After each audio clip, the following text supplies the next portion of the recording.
नहीं सकते। जी। Shahid, stay on with us. We in fact have some more breaking news coming in as Tejas Mk1A takes its maiden flight in at the Hindustan Aeronautics Limited Nashik facility in Maharashtra. HAL Chairman and Managing Director Dr. D.K. Sunil praises the feat of the fighter jet. He called the Tejas the state-of-art avionic and praised the radar weapon and configurations. Take a listen. I think we have a very capable aircraft today. The state-of-the-art avionics in terms of a very capable radar, EW suite, the weapon configuration.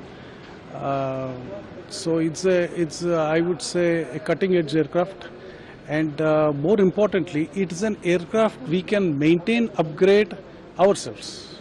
I can add new weapons, I can add new capabilities, because we are in full control of the software and hardware. So I think it's on par with anything in the world. I have no doubt about it. Shahid continues to be with us on the broadcast. Shahid, you know, it's a big day for India with, of course, the maiden flight of Tejas Mk1A. Give us the details. देखिए, तेजस को जो शामिल किया जाना था नासिक में, आज रक्षा मंत्री राजनाथ सिंह की मौजूदगी में ये सारी चीजें हुई। और राजनाथ सिंह ने जो है संबोधित करते हुए कहा कि ये मेरे लिए फख्र की बात है, और उससे ज्यादा फख्र की बात ये है कि 60% से ज्यादा जो है ये स्वदेशी है।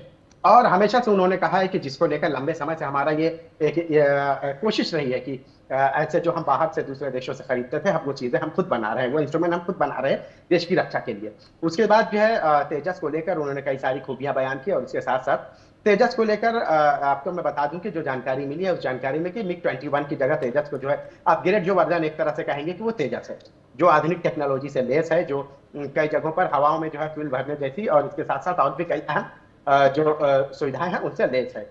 अब आपको तेजस का मैं बताऊं कि नासिक में जिस तरह से हिंदुस्तान एरोनॉटिक्स लिमिटेड के जरिए ये पूरा मील के पत्थर जो साबित हुआ है, और उनकी जो पूरी मेहनत रही है, इससे पहले बेंगलोर में ये सारी चीजें हुई।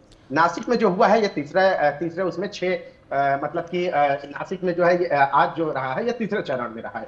तो उन्होंने कहा है कि इस तरह से एक साल में जो है हम कम से कम जो है ऐसे 24 बना सकते हैं, और इसके साथ साथ नासिक के लिए 150 करोड़ रुपए जो है फंड दिया है। और इसके साथ साथ ये भी कहा है कि जिस तरह से बेंगलोर और उसके बाद ये नासिक, तो एक तरह से ये भारत के लिए बड़े ही गर्व की बात है कि मेरा सीना चौड़ा हो गया है। उन्होंने कहा मैं फख्र महसूस करता हूँ, और ये कहा है कि जिस तरह से स्वदेशी का सपना रहा है, जो सपना आज पूरा हो गया है। और इस दौरान जो है कई सारे लोग मौजूद थे, उनसे संबोधित करते हुए उन्होंने बताया कि पहले हम बहुत सारी चीजों पर बाहर दूसरे देशों पर निर्भर रहते थे, खासकर ऐसे इंस्ट्रूमेंट जो देश की रक्षा में जो है काम देंगे, काम आने वाले हैं, उनको लेकर जो है अगर जब आत्मनिर्भर भारत जो टेक्नोलॉजी से लेस होता है, तो हमें जो है बहुत ही खुशी महसूस होती है। और ये नासिक में ये हुआ। उन्होंने ये भी कहा है कि नासिक में सिर्फ जो है आध्यात्मिक जगह ही नहीं है, बल्कि नासिक इसके लिए भी जाना जाता है। और यही नहीं, उन्होंने कहा है कि नासिक में ये एक मिसाल आज के दिन जो ये हुआ है तीसरा चरण में तेजस को लेकर, उन्होंने कहा ये एक मिसाल है। आने वाले दौर में जो है भारत की प्रगति में तरक्की और उसकी भारत की कामयाबी में तेजस का बहुत अहम रोल रहेगा। All right. Thank you for sharing all those details with us. Moving on to some other breaking news that we are tracking. Indian